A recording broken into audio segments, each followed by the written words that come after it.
Picture this: a lavish mansion bathed in moonlight, crystal chandeliers reflecting shattered dreams, and an heirloom ring tossed aside in bitter betrayal.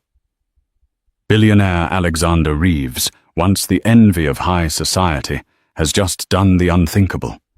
He's thrown his pregnant wife, Olivia, onto the streets, all because of a whisper from his irresistible mistress, Cassandra, who claims the baby in Olivia's womb isn't his.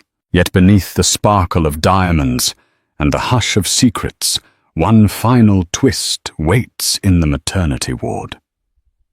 Tonight, as hearts break and fortunes shift, a single DNA test is about to expose a devastating lie. Alexander Reeves had always been surrounded by brilliance. Born into old money, he expanded his ancestral shipping empire into a global conglomerate. By the age of 30, he had rubbed shoulders with magnates like Bill Gates at exclusive charitable galas, garnering headlines for his philanthropic endeavors alongside his keen business acumen. People who saw him only from afar believed his life was a shining example of success, a testament to the perfect marriage of wealth and strategy. His family estate in Greenwich, Connecticut, was a sprawling property that had once hosted a private dinner for a handful of international dignitaries. High garden hedges, ornate fountains, and marble statues welcomed guests into a world that felt more like a modern Versailles than a mere residence. Alexander's father, the late Jonathan Reeves, had built the estate from the ground up, an outward symbol of what he believed the Reeves name stood for: prestige, integrity, and legacy. Alexander, or Alex to his close friends, inherited not just the estate, but the dreams etched into every marble pillar. He had a strong sense of responsibility that extended beyond mere profit. He wanted his family name to stand for innovation, charity, and high moral values. For years, that was exactly how he conducted his life. Under his leadership, Reeves Global diversified into energy technology and real estate. Stock prices soared, and the Reeves family became a staple in the pages of business magazines. In one of those bright intervals, while attending a philanthropic event at the Metropolitan Museum of Art, Alexander's path collided with Olivia Sinclair. Olivia was a soft-spoken graduate student of art history present that evening to present a thesis on the museum's rare Renaissance collection. Her understated elegance caught his eye. She wore a simple midnight blue gown that highlighted her quiet sophistication, a stark contrast to the glittering over-the-top attire of other attendees. Intrigued, Alexander found himself drawn away from investor conversations and the usual small talk, with high society fixtures inching closer to the modest stage where Olivia spoke with passion about Botticelli and Raphael.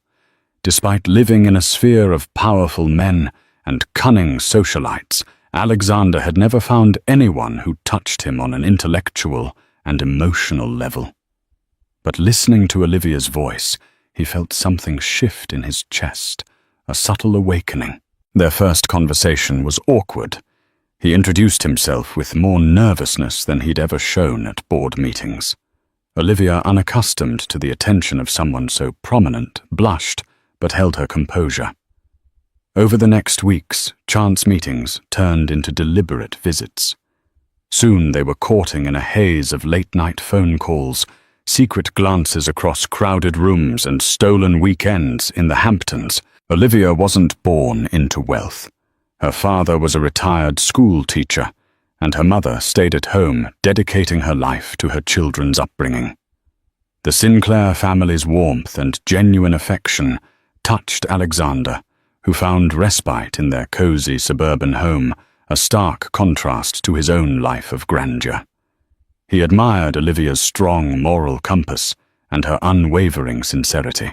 Within a year, the tabloids were abuzz with rumors of an engagement, And sure enough, Alexander proposed in a private garden at the Reeves estate, kneeling under flickering fairy lights and the summer moon. Their wedding took place on a crisp fall afternoon in that very garden. The event was small by Billionaire standards, 100 guests, close friends and family. Olivia insisted on modesty, and Alexander was more than happy to comply. It felt intimate, loving and real, precisely the kind of marriage ceremony that matched the hopes he had for their future. For almost 2 years, Alexander's life was the embodiment of success, a thriving business, a respectful presence in philanthropic circles, and a loving partner by his side. Olivia pursued her doctoral studies while offering her own gentle input into Reeves Global's charitable initiatives, focusing particularly on educational programs for underprivileged children. Their synergy, he as the business strategist, she as the empathetic visionary, was lauded by friends and peers alike. Yet even in the most splendid of palaces, shadows gather in the corners. Beneath the surface of their picturesque marriage, tensions were brewing, pressures from Alexander's business expansions, from the swirling demands of high society, and from people who envied Olivia's privileged new life. Among them was a woman who had once been just a face in the crowd, but was destined to play a pivotal role in shattering the idyllic world Alexander and Olivia had built. That woman was Cassandra Hawthorne, young, ambitious, and dangerously charming. She had her sights set on the glimmering heights Alexander inhabited, and she wasn't about to let another woman stand in her way.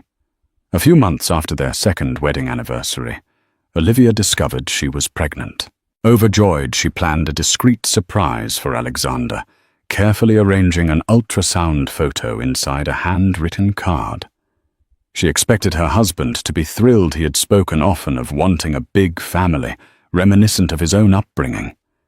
Indeed, when he opened the card that evening after returning from a grueling day at the office, his face lit up like fireworks on the 4th of July. He hugged Olivia, spun her around gently, and for a moment, all the world seemed to fade, but for their whispered excitement. Yet in the days that followed, Alexander's bliss appeared tempered by an undercurrent of tension that Olivia couldn't quite place.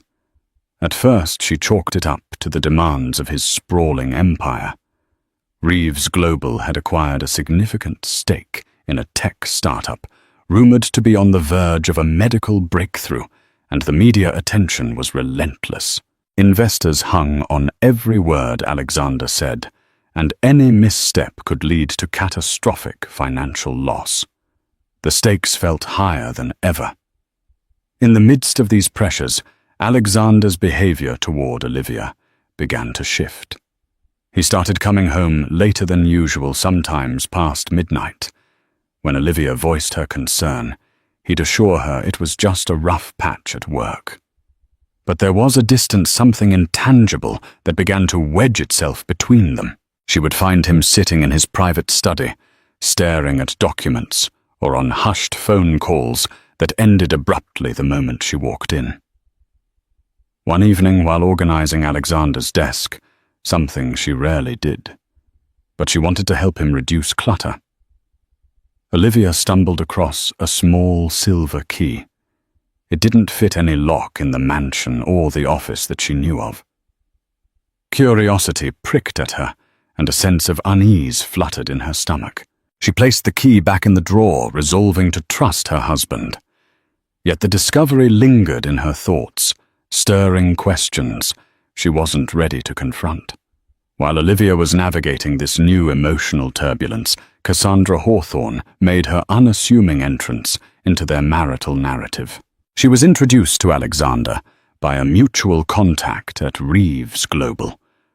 Someone in the marketing department had suggested Cassandra's PR firm to help manage the increasingly high-profile deals the company was undertaking.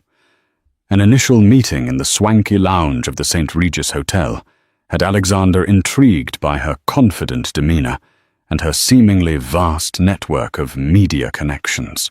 For a few weeks, Cassandra remained a background figure, quietly offering her expertise in press releases and media strategy. Gradually, however, she began to ensconce herself in Alexander's daily routine. She showed up at the Reeves Global HQ in Midtown Manhattan, more often always impeccably dressed in tailored suits that complemented her sharp features.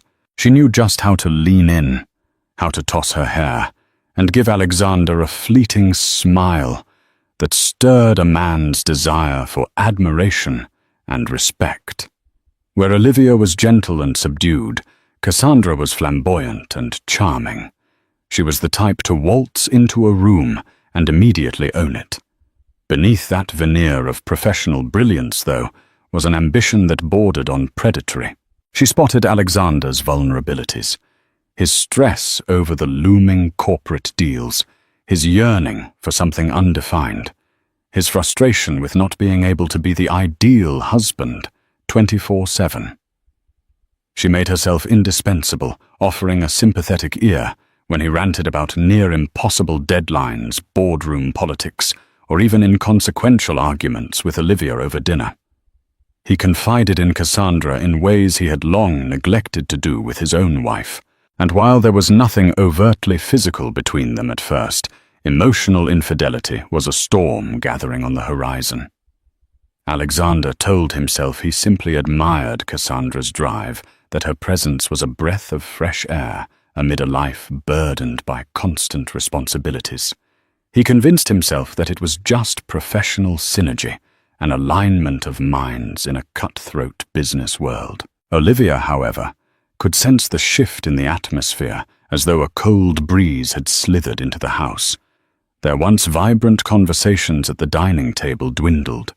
Alexander often seemed preoccupied, glued to his phone or laptop occasionally, with a half-smile tugging at his lips, a smile Olivia had not been the cause of. On the nights when he came home, especially late, he reeked of expensive perfume, one that did not belong to her. She tried to push the thought away. Perhaps it was from a colleague's embrace at some business function. Yet the unease was now a constant hum in the back of her mind, creating hairline cracks in her trust. Around that time, Olivia started experiencing complications with her pregnancy. She felt bouts of dizziness, and her OB/GYN recommended more bed rest. Torn between wanting to keep up with her doctoral research and needing to care for herself, she withdrew from some social commitments. This unintentional retreat left a vacuum that Cassandra subtly filled attending parties on Alexander's arm, under the guise of business representation. Family friends like Elizabeth Harrington, a close confidant of the Reeves clan, began to notice the unusual dynamic. Whispered comments filled the corners of high society gatherings, while paparazzi occasionally snapped photos of Alexander and Cassandra together, fueling gossip columns. Olivia, for her part, tried to remain stoic, clinging to the hope that the man she loved wouldn't betray her. But as the small cracks grew, she couldn't ignore the dread growing in her heart. As the first trimester transitioned into the second, Olivia's body changed, and with it, her emotional fragility increased. She was glowing, but stress and confusion often haunted her eyes. Even in her weakened state, she tried to salvage her marriage. She scheduled a weekend getaway to their lake house in upstate New York, hoping a short retreat from the demands of the city would clear the air. Alexander, however, kept postponing the trip with last-minute excuses. A critical meeting in Dubai, a sudden market crisis that needed his personal attention, and so forth. Those around Olivia noticed her struggle. Her best friend from college, Rachel Sanders, visited more frequently. Rachel, a tough-minded lawyer, believed in confronting issues head-on. One afternoon, she found Olivia in the greenhouse, gently pruning roses. Concern evident in her voice, Rachel asked, "Have you talked to him about Cassandra?" Olivia hesitated, her eyes fixed on the budding roses. Not directly. I don't want to sound paranoid or accusatory. He's under so much pressure lately. Rachel's voice took on a firm edge. You're his wife, Liv. This marriage is supposed to be your safe haven. You can't just ignore that something is off. Taking a shaky breath, Olivia nodded. I just don't know how to approach it without pushing him further away. Meanwhile, Alexander was a whirlwind of professional engagements and personal temptations. Cassandra had found ways to slip into his daily life, coffee runs that turned into lingering lunches, strategic late-night dinners in private back rooms of Manhattan's finest restaurants. She always had the perfect excuse to be near him. A new media lead, a critical press release that needed immediate approval, a philanthropic event that aligned with Reeves Global's brand. It didn't help that the business deals Alexander was juggling had become more complex. The rumored medical breakthrough by the tech startup they'd acquired was coming to fruition, attracting global attention. Billionaire investors from the Middle East to Silicon Valley were knocking on his door. The pressure to secure partnerships was immense, and Alexander found a constant confidant in Cassandra. She had a knack for lifting some of that weight off his shoulders, reminding him to live in the moment, encouraging him to have that extra glass of champagne, or to let himself indulge in fleeting amusements. The personal boundary that separated their professional relationship from an emotional entanglement gradually disappeared. Late one evening, after celebrating the finalization of a multi-million-dollar contract, Cassandra and Alexander found themselves in a penthouse suite overlooking Central Park. A swirl of Music City lights and the dizzying rush of victory blurred their judgment. Under the glow of a crystal chandelier, Cassandra leaned in, her lips brushed against his ear, whispering something about how he deserved to be truly happy, how she admired not just his mind, but his heart words that sank into the cracks in Alexander's composure. That night he crossed the line he had believed he would never approach. The guilt was instantaneous, yet overshadowed by the intoxication of a newfound connection. He rationalized it in 1,000 ways: stress relief, momentary lapse, the pressing demands of a life lived in the spotlight. He convinced himself he would end it the next day, go back to Olivia, and work to rebuild the trust he'd shattered. But desire, once awakened, isn't so easily put back to sleep. Cassandra, for her part, had no intention of remaining a fleeting affair. She saw in Alexander a passport to the life she'd always craved a place among the business elite, acceptance into the kind of circles where wealth and power are passed around like delicate hors d'oeuvres. She intensified her hold on him, playing the role of the supportive partner he didn't realize he was seeking. She listened, she validated, she made him feel invincible. Over time, Alexander began to believe that Cassandra, not Olivia, understood him best. Back in Greenwich, Olivia's loneliness grew. She tried to reach Alexander with phone calls, texts, emails. Some were answered curtly, others not at all. When she spoke to him about attending doctor's appointments together, he apologized profusely, but rarely showed up. He'd send elaborate bouquets to the mansion, complete with notes that read, "I'm sorry. Important meeting came up. Love you." But the absence of his physical presence spoke louder than any flowers or apology. On a chilly autumn day, as the leaves turned golden and the estate's gardens were awash in an amber glow, Olivia ventured into Alexander's study once more. She needed some financial documents for a charitable program they were co-sponsoring. Opening a drawer, she discovered a folder labeled Hawthorne PR Confidential. Inside were receipts for dinners, hotel bookings, and even a spa retreat in the Caribbean, none of which matched the dates or locations Alexander had ever mentioned to her. Her hands trembled. A cold dread seeped into her chest. She let the documents slip back into the folder and closed the drawer, her heart pounding like a war drum.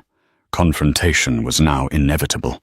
Whatever illusions she had clung to for months had shattered the moment she saw those receipts. Betrayal was staring her in the face, and there was no looking away. Cassandra Hawthorne was a master weaver of illusions. Born into a modest family in suburban Chicago, she'd learned early on that the world belonged to those who seized opportunities. Her success story was part ambition, part ruthlessness. She had studied communications at a second-tier college before swiftly landing in PR firms that handled local celebrities. Over the years, she sharpened her talents, learning how to spin a narrative, how to manipulate social media, and how to craft an image so pristine that even the ugliest truths would disappear behind a polished smile. By the time she moved to New York, Cassandra had reinvented herself several times. She burned bridges when they became obsolete, always trading up to a new circle of influence. Her partnership with Reeves Global marked her biggest leap yet. She'd never had such direct access to a billionaire who was not only wealthy, but relatively naive to the darker side of human intention. Alexander Reeves in her eyes was the golden goose. At first she flirted with him lightly, gauging how he reacted to her witty banter and subtle touches. When she sensed his guard was down, she inched forward, offering glimpses of her personal struggles, a controlling ex-boyfriend, a father who never supported her dreams. She feigned vulnerability, projecting a sense of depth that intrigued Alexander. The night they spent together in the penthouse suite was more than just a fleeting affair for Cassandra. It was her official entry point into Alexander's life. After that, she began visiting his office unannounced, standing behind his chair during conference calls, stroking his shoulders as if she already owned him. She would surreptitiously remove any personal mementos, photos of Olivia, or little keepsakes if they stood in her line of sight. She offered him fresh insights into running the business's public relations, claiming her approach was modern, bold, and exactly what Reeves Global needed to stay on top. Alexander, clouded by dizzer and guilt, found himself simultaneously enthralled and uneasy. He tried to compartmentalize, telling himself that sex was sex, that Cassandra's presence was a professional necessity. But Cassandra wanted more. She began introducing him to her circle of friends, people who worshipped her social climbing talents. They flattered Alexander, telling him he deserved a more exciting partner, someone who wasn't always at home or bogged down by boring philanthropic stuff. The subtler message was always the same. Cassandra complimented his success in ways Olivia never could. Amid this whirlwind, Cassandra started laying the groundwork for the ultimate trap. She complained about feeling nauseous in the mornings, but insisted it was just anxiety or too many late-night cocktails. She made sure Alexander found pregnancy tests in her purse or glimpsed doctor appointments marked in her calendar. When he finally asked her about it, she feigned shock tears brimming in her eyes. "I'm not sure yet," she whispered. "I don't want to scare you. But there's a possibility." She trailed off. The effect was immediate. Alexander paled, then tried to console her, his voice shaking. "We'll figure it out together." In truth, Cassandra's claim of pregnancy was a complete fabrication. She'd discovered Alexander's own wife was pregnant from gossip in the circle, so she twisted that information to her advantage, planting seeds of doubt in his mind. "How do you know Olivia's baby is really yours?" She was spending so much time away traveling for her doctoral research. She mentioned casually, as if it were a passing thought. The insinuation was enough. Alexander, already overwhelmed by shame and confusion, became paranoid. He remembered minor quarrels with Olivia over her constant library visits or weekend academic conferences. Could it be no, she wouldn't, but the possibility nagged at him. The final push came when Cassandra orchestrated a meeting between Alexander and one of her friends, a man who posed as a private investigator. During a staged conversation, the man subtly implied that Olivia had been seen with another man in the city. When Alexander demanded proof, the man mumbled about not wanting to break professional protocols, but let slip enough suggestive details to feed Alexander's fears. Cassandra feigned concern, offering to hire a real private investigator if Alexander wanted. She suggested with theatrical reluctance, maybe a paternity test, just to be sure. I hate saying this, but for your peace of mind. From that moment, Alexander's trust in Olivia cracked wide open. He became distant suspicious. He began to regard her every action with doubt, even as she endured her high-risk pregnancy and emotional turmoil. Unbeknownst to him, Cassandra had readied the final card up her sleeve, a scenario that would position her as the legitimate mother of his child, displacing Olivia entirely. But life, with all its ironies, had its own plans. Sometimes the truth demands to be heard, no matter how carefully one tries to hide it. One stormy evening, with rain lashing the mansion's tall windows, Olivia found Alexander pacing in the foyer. His posture was rigid, his eyes blazing with a mixture of anger and torment. For a second, she thought he was distressed about a business crisis. But when he spoke, his voice cracked with accusations she never imagined hearing from him. "Is it mine?" he asked, gesturing at her swollen belly. The words seemed to echo off the marble floors, bouncing back at them in a haunting refrain. Her heart sank. She could barely muster a response. "Alex, what are you talking about?" He ran a hand through his hair, eyes wild. "I want to know if this child is mine, or if you've been seeing someone else behind my back." Olivia stared at him, stunned into silence. Then the shock gave way to tears that brimmed in her eyes. She demanded to know what brought on such a ridiculous accusation. But his only answers were half-coherent snippets about her travels, her late study sessions, and the fact that others had noticed strange behavior. Realizing that he was parroting someone else's script, Olivia's face hardened. She thought of Cassandra's name, the intangible presence that had grown like a weed in their marriage. "I've never betrayed you," she said softly, her voice quivering. "How dare you even suggest it?" Alexander's fury climaxed, fueled by Cassandra's manipulations and his own moral downfall. He stormed into his study, hurling open drawers and rummaging through stacks of documents. Finally, he produced an envelope with pictures. They were innocent photos of Olivia at a cafe laughing with a male colleague from her university, but taken from awkward angles that suggested secrecy. "Explain these," he demanded. Olivia recognized her colleague, Dr. Thomas Waverley, a married professor who had been helping her with her thesis. She was speechless at how mundane outings were being twisted into a damning narrative. She tried to speak, but her voice faltered. In that moment, she realized how deep Alexander's mistrust ran. This wasn't just about questionable photos. This was about a man who had been manipulated to believe a lie. The argument exploded into a storm of accusations, tears, and raised voices. Alexander, consumed by jealousy and guilt, claimed he wanted a paternity test to confirm the child's identity. He hurled cutting remarks that left Olivia trembling.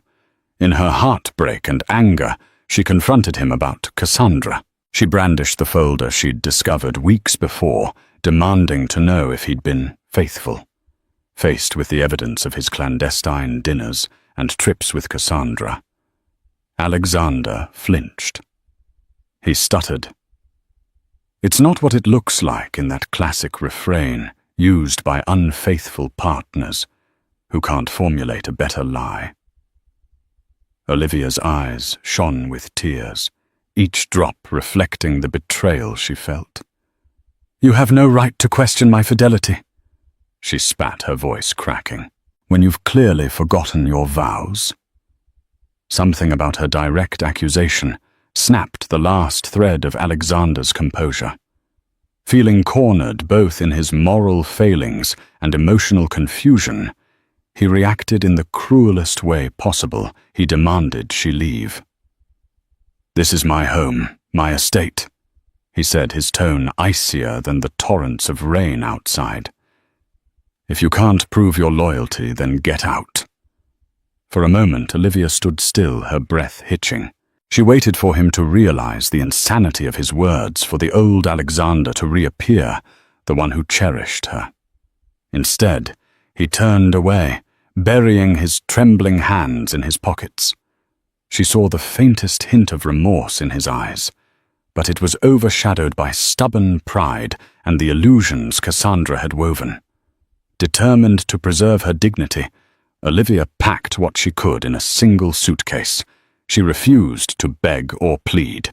A small part of her held on to the hope that he would come to his senses at the last second. But the thunderous silence that filled the hallway proved otherwise.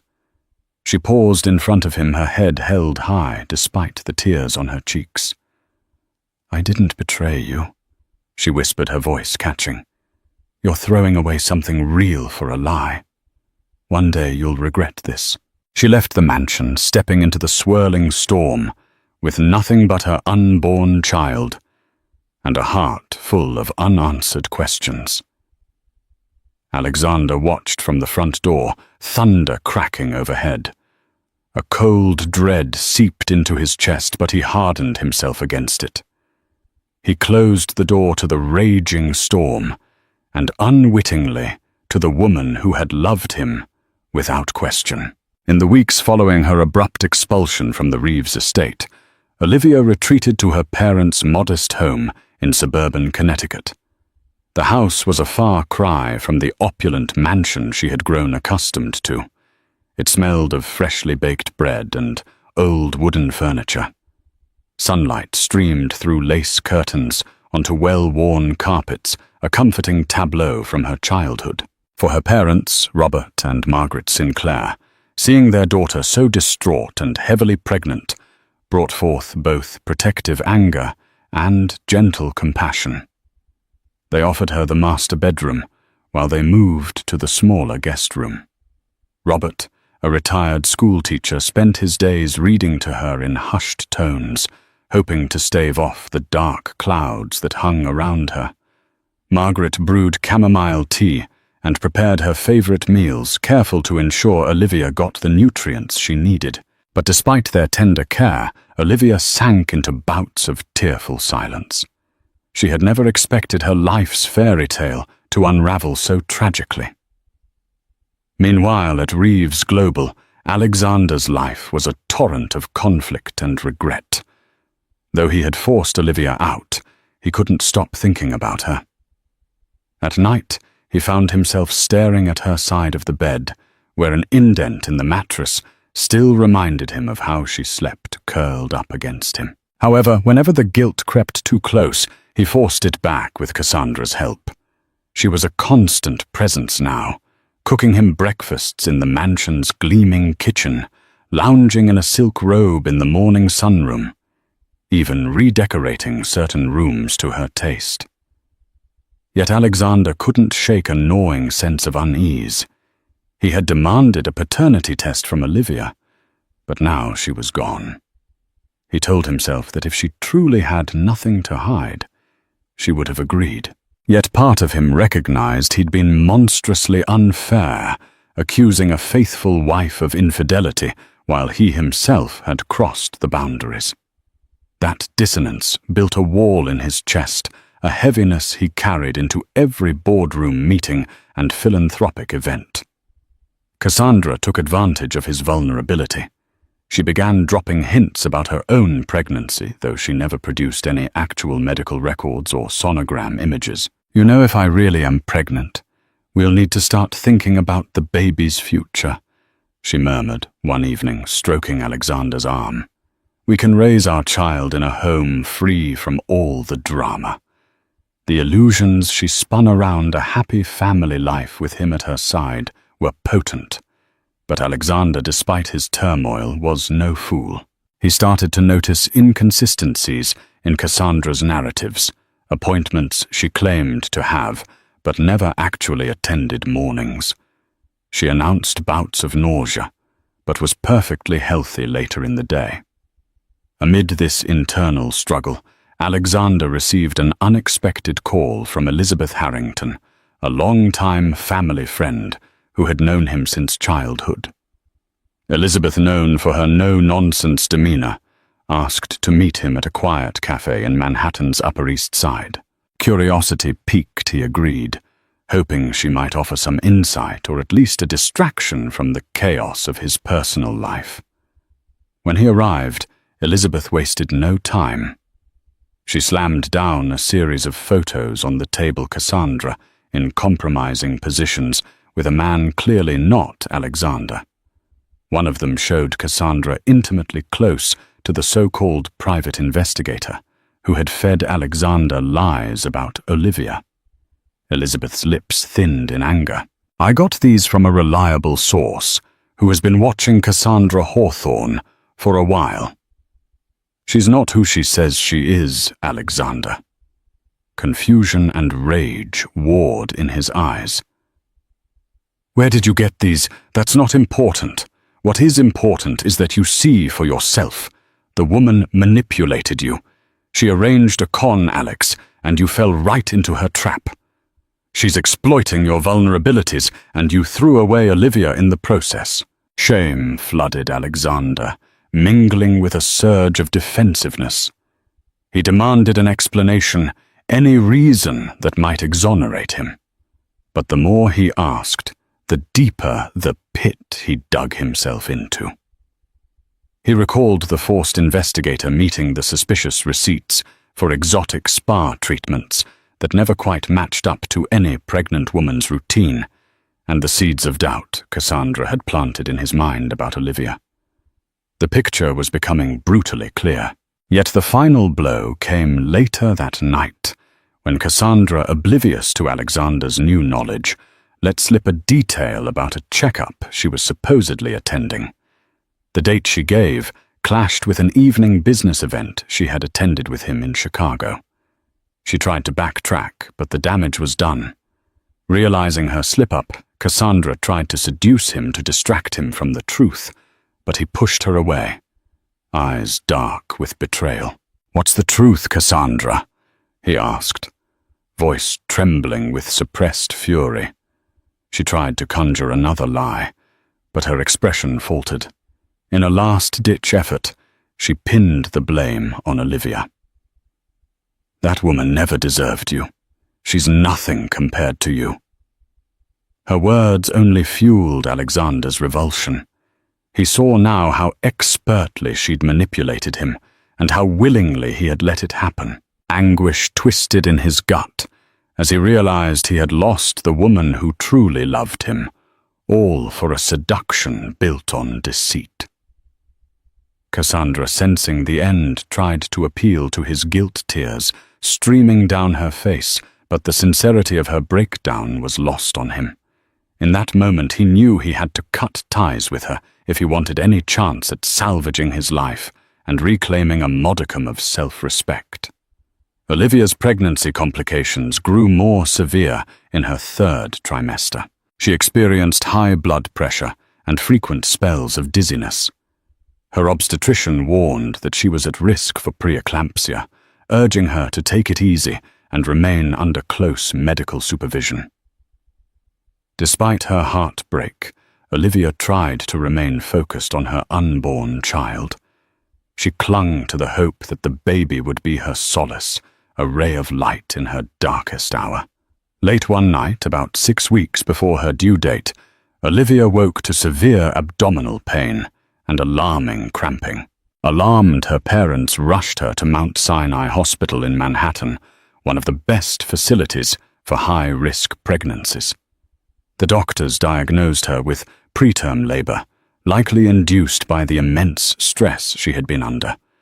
As nurses hooked her to monitors, The baby's heartbeat filled the room in a hurried rhythm that both comforted and frightened her. She was given medication to slow the labor and steroid injections to help the baby's lungs develop. Word of Olivia's hospitalization reached Alexander through Elizabeth Harrington, who had stayed in close contact with the Sinclair family. He arrived at Mount Sinai in the early hours of the morning, his face pale and drawn. Unsure of his reception, he hesitated at the door to Olivia's room. His eyes took in the sight of her, hooked to IV lines. Her face flushed with pain, her brow beaded with sweat.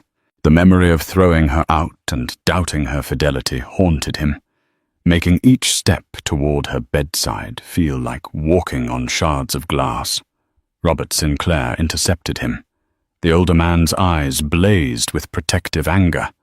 "You have no right to be here," he snapped, voice low to avoid disturbing Olivia. Alexander's throat tightened. He nodded slowly.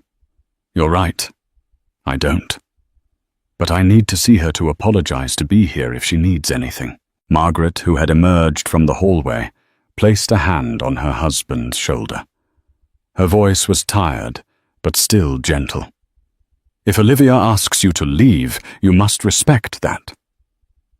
Inside the room, Olivia saw him hesitating at the doorway. Her eyes flickered with a myriad of emotions: hurt, longing, resentment, and an underlying love that refused to vanish, despite his betrayal. She turned her head away, tears filling her eyes.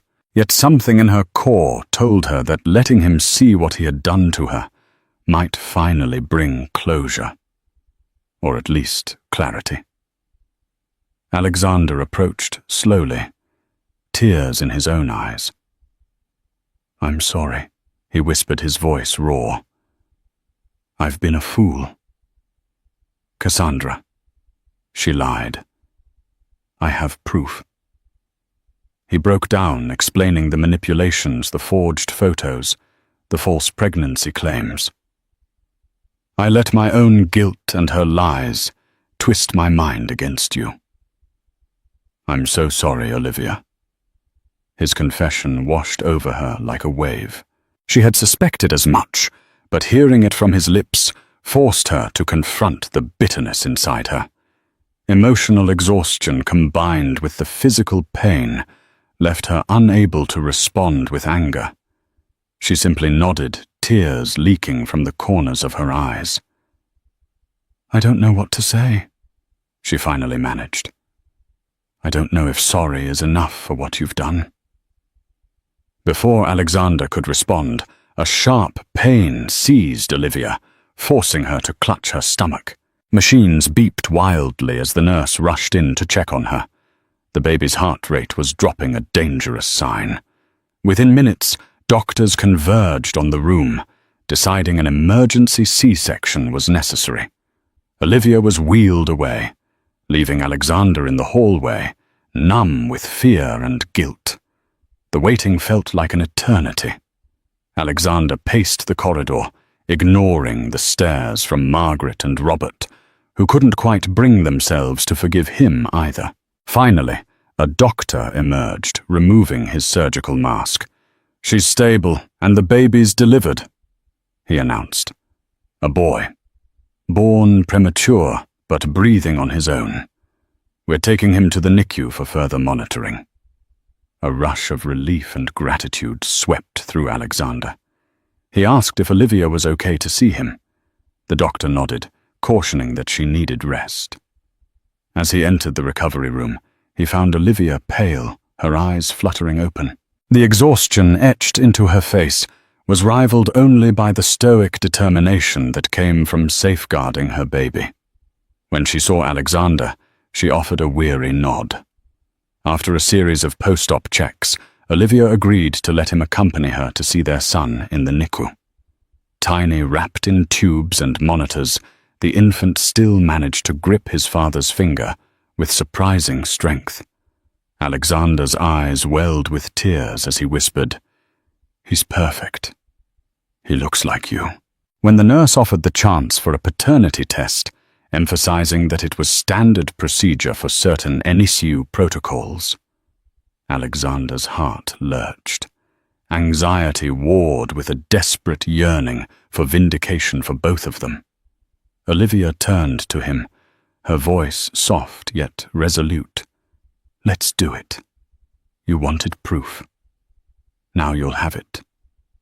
Olivia drifted in and out of uneasy sleep, the antiseptic scent of the maternity ward settling over her like a thin, sterile blanket. Fluorescent lights hummed overhead, washing every surface in a bleak, unwavering glow. Outside the small window beside her bed, dawn bruised the winter sky with palest violet. She could see only a sliver of Manhattan's skyline, but that fragment was enough to remind her of everything that had broken glittering penthouses' gala nights. Alexander's confident laugh echoing through champagne-soaked ballrooms. Now there was only the monotonous beep of a heart rate monitor, the soft hiss of the IV, and the hollow ache where trust had once lived. Alexander sat in a vinyl chair, inches from her bedside shoulders, hunched suit jacket long discarded. 3 nights of vigil had left a grey cast on his skin and carved new lines at the corners of his eyes. He studied Olivia's face as though it were a masterwork in danger of fading. Every flutter of her lashes, every shallow breath, proof she was still here, still reachable. Each time she stirred, guilt pierced him anew. He had memorized the sequence of the ward's sounds, the squeak of nurses' shoes, the squeal of gurney wheels, the distant lullabies drifting from the nursery speakers. Somewhere at the end of the corridor, the NICU doors whispered open and closed with rhythmic finality, each hiss a reminder that their premature son fought his own private battle behind glass. Alexander rose whenever Olivia tried to shift, adjusting her pillows, smoothing tangled sheets, offering sips of water with hands that trembled despite his best effort to appear composed. Words seemed inadequate, yet silence felt like cowardice. He balanced on the edge of both present, but wary, desperate, but patient. The afternoon after their son's birth passed in ragged fragments of time. Olivia's parents came and went, leaving flowers that perfumed the room with hope. Nurses checked vitals, charted numbers, whispered praise about the baby's slow but steady progress. Through it all, Olivia spoke little. Her voice, when used, was soft and functional. "Yes, thank you, I'm fine." She met Alexander's gaze only briefly, as if afraid direct eye contact might reopen a wound that was still actively bleeding. Alexander, for his part, offered apologies in 100 small gestures. He turned off his phone during visiting hours. He fetched her favorite chocolate protein shake from the cafe 2 floors down. When she attempted her first gentle walk along the hallway, he hovered nearby, not touching unless she reached for him, a restraint that cost him every shred of discipline he owned. Late that evening, after Olivia drifted into an exhausted sleep, a nurse slipped into the room. She carried a sealed envelope, cream-colored official heavy with implication. Alexander's pulse hammered. He knew what it contained. The sample swabs had been rushed to the lab the moment Olivia agreed. 2 days, the technician had promised. They had taken less than 30 hours. The nurse set the envelope on the rolling tray table and left without comment. Alexander stared at it as if it might singe the laminate. Part of him longed to tear it open immediately, but some instinct of fairness, perhaps his final scrap of honor, held him back. Olivia needed to be awake. She deserved to witness the truth for herself. So he waited. Morning broke with muted lavender light. Olivia's eyelids fluttered, and she tried to sit up, wincing as the C-section incision tugged. Alexander was at her side in an instant, adjusting the bed's incline with nervous fingers. She noticed the envelope at once. Its presence seemed to electrify the air between them. "Is that—" Her voice faltered. "Yes." He swallowed. "It arrived last night. I wanted us to open it together." A silence followed, thick and fragile. Olivia reached for this envelope with deliberate calm, but her hand paused mid-air. "You open it," she murmured, eyes never leaving his. "You're the one who needed proof." The words weren't sharp, just painfully honest. Alexander felt them land like stones. He slit the seal with trembling hands and unfolded the single sheet inside. A black and white table of markers and probabilities blurred before his eyes, but one line stood out in bold type. A soft, broken sound escaped him, half sob, half prayer. He turned the page so Olivia could see, even as tears clouded his vision. She read silently, lips pressed tight until the rigid control she'd maintained cracked. Moisture shimmered along her lashes, but no tears fell. She would not grant heartache that final triumph. Alexander knelt beside her bed envelope, trembling in one hand, free hand wrapping around hers. "I was wrong," he whispered, voice raw. "I let lies twist everything good between us. I abandoned you when you needed me most. I will spend the rest of my life making amends if you let me. If you can." Olivia studied him, really studied him for the first time since the night he'd cast her out. Gone was the immaculate titan of industry. This man's suit was wrinkled tie, forgotten hair, mussed eyes, rimmed red. Vulnerability radiated from him in waves so palpable it almost hurt to witness. "You broke something," she said, her voice barely above the beep of the monitor. "Something sacred. I don't know if it can be fixed."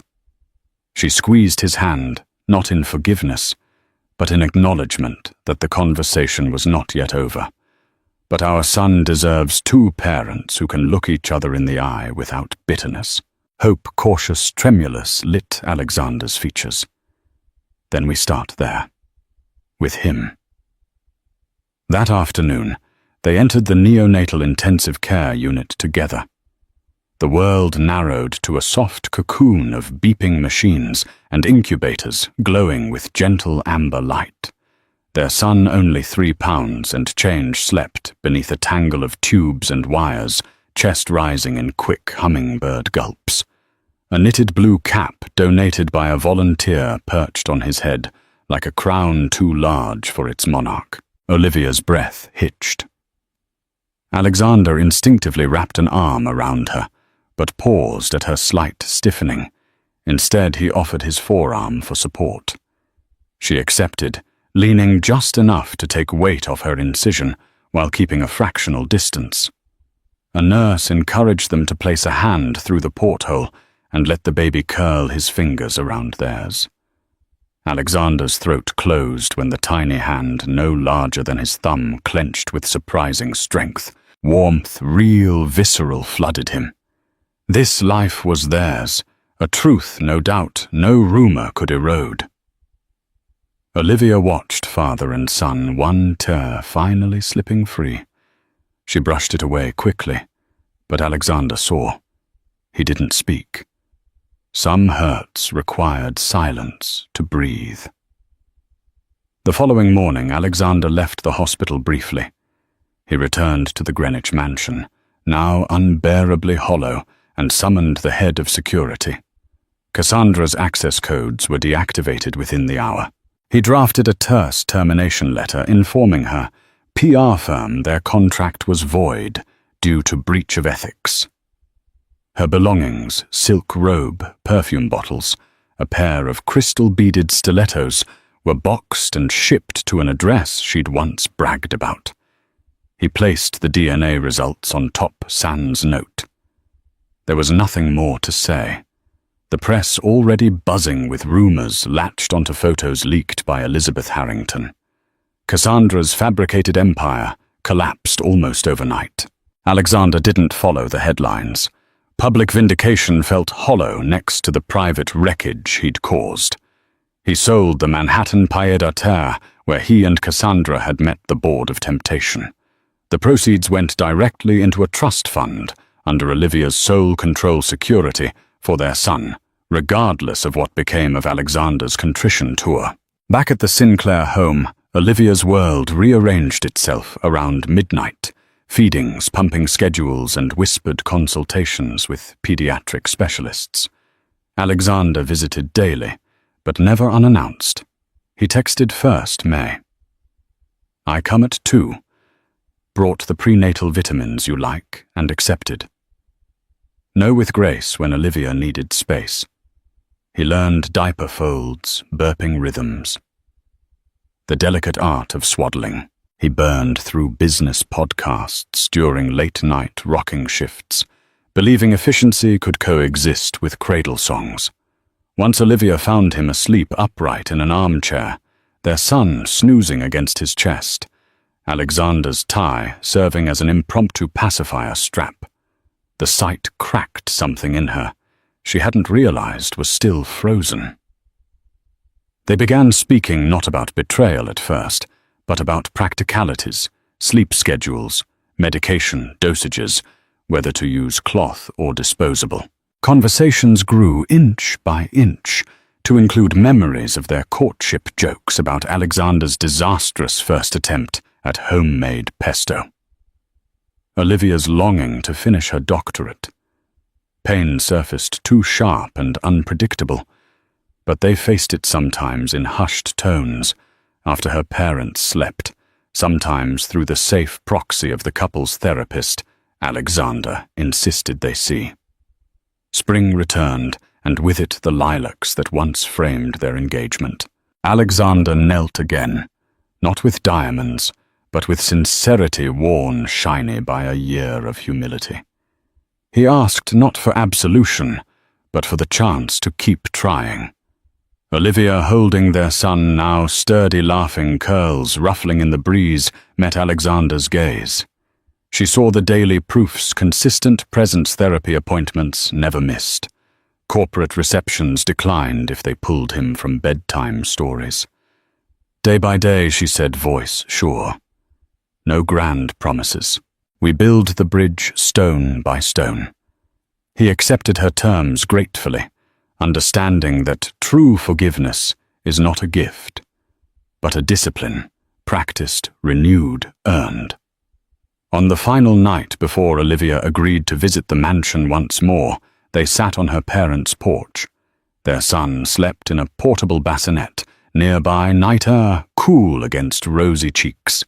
Fireflies flickered over the lawn, like tiny lanterns guiding lost travelers home. Olivia broke the comfortable silence. "Do you ever think about how close we came to losing everything?" "Every hour," Alexander admitted. "It keeps me honest." She turned toward him, eyes reflecting porch-light gold. "Then let the memory stay not as punishment, but as proof that truth matters more than pride and love more than rumor." Alexander nodded. The wind carried the scent of blooming lilac, a fragrance he now associated less with grand proposals and more with second chances hard won. For the first time since the night betrayal shattered their peace, Olivia allowed her head to rest on his shoulder. Alexander closed his eyes, pulse steadying beneath the gentle weight. The path ahead was long unglamorous and utterly worth it. In the distance, Manhattan's skyline shimmered a city of light that had once tempted him into darkness. Tonight it simply looked like a place full of imperfect people, trying, failing, and if fortunate, learning to love better the second time around. Love, trust, betrayal. These threads bind us all in fragile unity. Alexander and Olivia's journey reminds us that no life, however gilded, is impervious to deception. A single lie, whispered by someone with enough cunning, can dismantle even the most steadfast bond. Yet in the wake of heartbreak, redemption can bloom if there is genuine remorse and unwavering resolve to heal. Their story unfolding between hospital corridors and heart-wrenching admissions of guilt ultimately crescendos into a reclaimed love shaped by hardship. If this story moved, you don't keep it to yourself like this video. To let us know you enjoyed it, share it with someone who loves a gripping, true-to-life drama, and subscribe so you never miss another story filled with shocking twists and tender resolutions. Let us stand witness that hope can rise from devastation, and that the truth, however painful, is the only foundation upon which love can truly stand.